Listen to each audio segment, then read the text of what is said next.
I have absolutely no spatial awareness.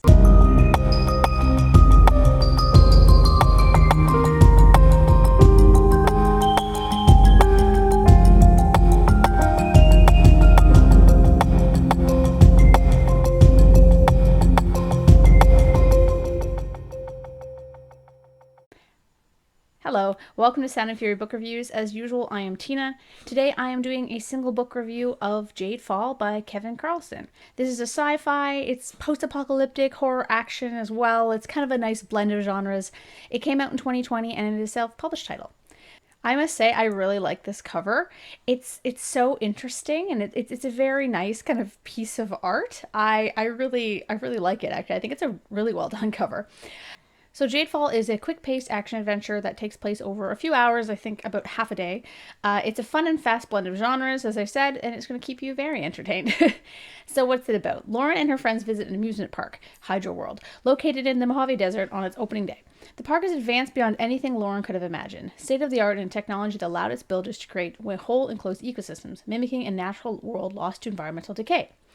Then the Jade Fall happens. An enormous green meteor makes landfall, exploding into blinding emerald light. When the light fades, Lauren has survived, and so has Hydro World. But as she looks around, only two of her friends, Bobby and Lisa, are there. Everyone else has vanished. There's actually more, but I'm not going to continue with the blurb because I went into it knowing next to nothing, which I find more fun. So the blurb does give away a bit more of the plot, but I recommend just reading it as is. Okay, full disclosure, I know Kevin in that, like the author, in that he reviewed my novel on his website, Writing Obscurity, and we interact sometimes on Twitter. I hadn't realized he was an indie author until he posted a link to his own book a few months ago. It sounded really interesting to me, so I grabbed the ebook because it was on sale for like $1. So I'm really glad I did. He in no way asked me to read this or anything like that. He probably doesn't even know that I'm reading this. So I just wanted to get that out there in case people are like, hey, you talked to him on Twitter. And I'm like, yeah, well, I talked to a lot of people on Twitter. Actually, no, I don't. I barely use Twitter compared to some people. Twitter's not my favorite platform. I like Instagram. I've pitched my Instagram before and I will pitch it again. Check out my Instagram. It's really fun. The characters in this novel really shine.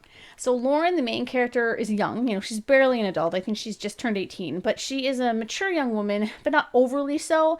Like, her age fits her personality and her actions perfectly. Sometimes 18-year-olds I find in books are, they act like they're either 30 or 14, but she's clearly a woman on the brink of self-discovery, and I really liked her. She's a bit self-contained and a little bit kind of not really aware of people's emotions around her, but she's strong, gutsy, and determined.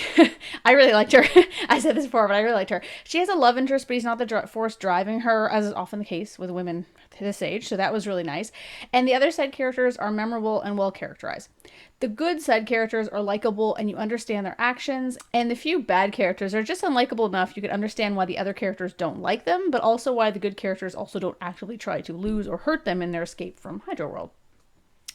So basically what I'm trying to say is that the characters feel very realistic, and I thought they were one of the best aspects of the story.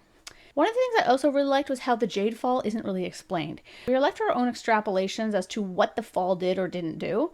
That being said, a follow-up epilogue like that of the small prologue we get would have been helpful to kind of round out the story. It ended definitively enough that I didn't feel like it needed a sequel, but in this regard it also needed a little something else to finish it off, at least for me. The action scenes in the book are fantastic.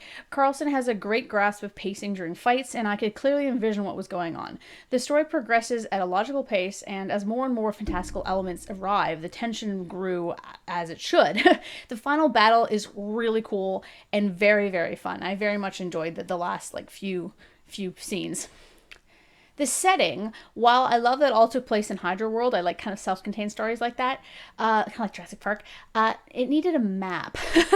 I had trouble understanding how big the place really was and why it was so hard to get everywhere. It's possible, though, this is because I have absolutely no spatial awareness. So, but I do think, again, like a map at the start, even like a cartoony one you would find at an amusement park, would have been helpful for me. A little more backstory on the world and the domes also would have been interesting. It wasn't required to understand the story or the plot or anything like that, but I think that I like that kind of world building, so that would have been, something that I would have liked. I don't want to spoil anything, but if you like eldritch horror, monsters, psychic telekinetic powers, you'll enjoy this quite a bit. Okay, I hate bringing this up. I hate this. But the book could use another edit. God, I hate this, but it was more than I could just kind of overlook. There are a lot of adverbs, some repeated words and phrases, and some misplaced commas.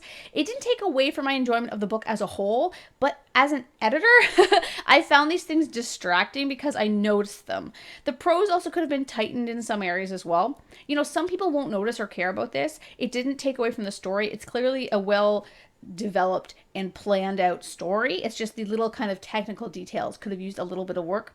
Again, that being said, I really enjoyed this novel. The cover is great. I recommend it to those who enjoy Lovecraftian elements, action sci-fi, and basically like X-Men, I guess. Anyway, I hope you check it out.